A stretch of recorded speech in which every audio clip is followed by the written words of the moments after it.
Prazer, meu nome é Jeder Lennon.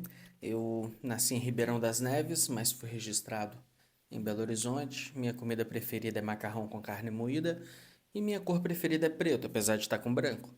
Trabalho há 6 anos no mercado digital. Meu nome, inclusive, sempre foi meio diferente. Jeder veio de uma promessa do meu pai para um amigo e Lennon foi coisa da minha mãe por causa do John Lennon mesmo. Nunca foi um nome comum e eu acho que isso já diz um pouco sobre como a minha história sempre foi meio fora do padrão.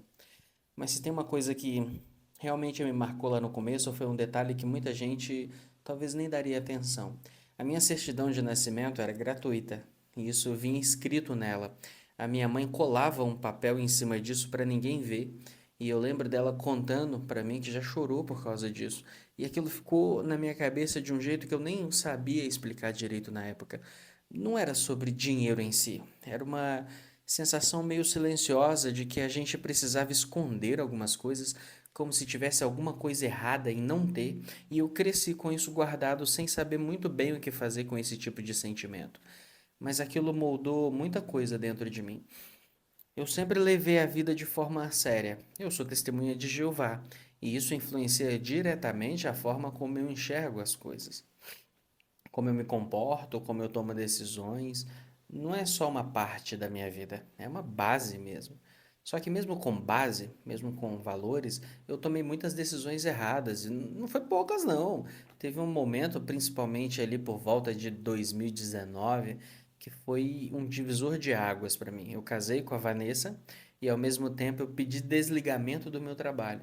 Só que eu não tinha um plano. Eu não tinha reserva, não tinha clareza. Eu achei que eu estava sendo corajoso, só que hoje eu consigo ver que tinha muita ingenuidade.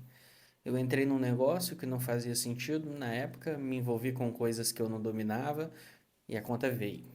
E aí veio pesada. Eu me endividei, perdi dinheiro, perdi relacionamentos, me envolvi em situações que eu nunca imaginei que ia viver.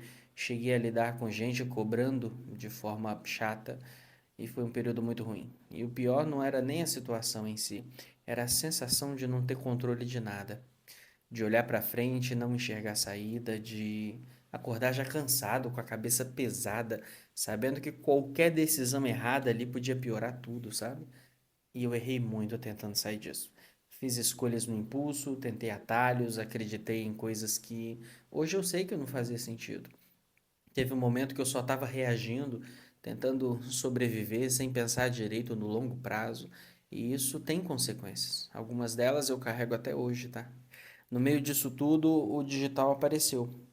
Não como uma solução mágica, não como um uau, agora vai, mas uma possibilidade.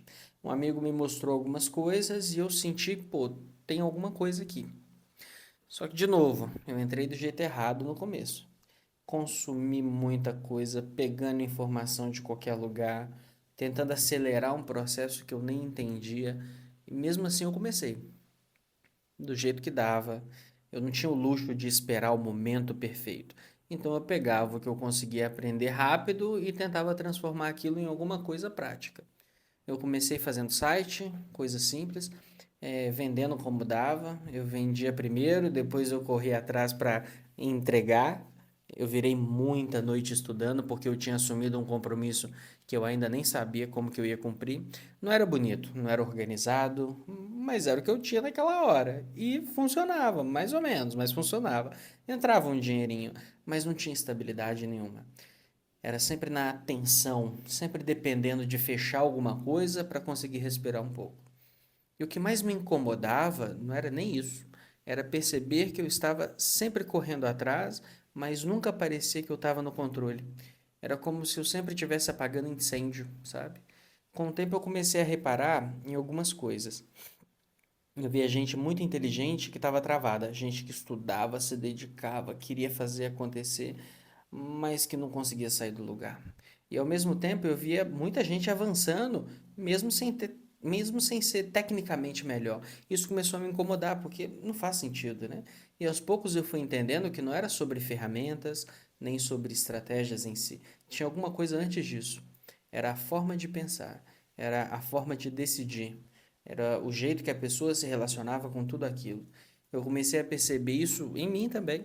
Quantas vezes eu tinha travado não por falta de informação, mas por confusão. Quantas vezes eu comecei alguma coisa e não terminei. Quantas vezes eu me comparei, eu duvidei, eu mudei de direção no meio do caminho. E eu fui percebendo que enquanto isso não estivesse minimamente organizado, nada ia sustentar. Podia até dar algum resultado pontual, mas sempre ia desmoronar depois. E aí o processo começou a mudar, aos poucos. Não foi uma virada de chave bonita, foi mais um cansaço mesmo. Cansaço de tentar de qualquer jeito, de não ter clareza do que eu estava fazendo. Eu comecei a simplificar, a olhar menos para fora, mais para dentro, a parar de tentar fazer tudo ao mesmo tempo. Não foi rápido, não foi linear. E até hoje não é perfeito, não. Eu ainda erro muito, ainda tomo decisões que depois eu olho e eu penso, não era por aí, cara. Ainda tenho coisa para resolver do passado, sim, ainda tem momentos de dúvida. A diferença é que hoje eu consigo perceber mais rápido quando eu estou me perdendo. Isso muda muita coisa. Se tem uma coisa que ficou muito clara para mim ao longo de tudo isso, é que o problema nunca foi só falta de conhecimento. É muito mais fácil acreditar que falta técnica, porque isso dá a sensação de que a solução é simples, é só aprender mais. Mas não é tão simples assim. Tem muita coisa que não aparece, que não é ensinada, que a gente vai descobrindo no processo, muitas vezes errando. Hoje, quando eu olho para trás, eu não vejo uma história de alguém que deu certo. Eu vejo uma sequência de decisões, muitas erradas, algumas certas, e um monte de consequência que veio junto. Eu vejo alguém que tentou sair de um lugar ruim sem saber exatamente como e foi ajustando no caminho. Alguém que está no processo ainda, tá? Mas agora mais consciente do que antes. E talvez seja isso. Eu não cheguei em um lugar final. Eu só parei de andar perdido. E isso para mim já mudou tudo. Se você está passando por algo parecido, eu sei como é, de verdade, tá? Se você quiser trocar uma ideia, eu tô por aqui.